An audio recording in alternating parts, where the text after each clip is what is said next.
Hi hello, இது ஒரு special vlog தான். என்னோடய சிஸ்டருக்கு வந்து பேபி வந்திருக்கா, அதுக்கான ட்ரீட் தான் இது. ஃபஸ்ட்டு சுஷி ஆர்டர் பண்ணியிருந்தோம். அதில் சுஷியை விட அதில் இருக்கிற அந்த சாஸ் தான் ரொம்ப டேஸ்ட்டாக இருந்தது. அடுத்து ஃபலூடா சொல்லவே வேணாம், சாப்பிட வந்துகிட்டே இருக்கும். அதனாலே ரொம்ப பிடிக்கும் ஃபலூடா. அப்புறம் ஹாஸ்பிட்டல் வந்து பேபியை பார்த்துட்டு இருந்தோம். பாப்பாவுக்கு ரொம்ப சந்தோஷம். தம்பியை பார்த்துட்டு அவன் அழுறான் அப்படின்னு ஒவ்வொருத்தையாக சொல்லிவிட்டு அதுக்கு ஆறிரோன்னு தாலாட்டெலாம் நல்லா பாடிட்டு இருந்தா. அது மாதிரி அவன் தூங்கட்டும், யாரும் பக்கத்தில் வரக்கூடாதுன்னு ஷூ அப்படின்னு பண்ணிகிட்டு இருந்தா.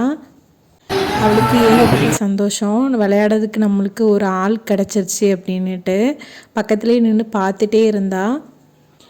ஹாப்பியாக இந்த டே முடிஞ்சது. தேங்க்யூ ஃபார் வாட்சிங் and keep support, like and share my video.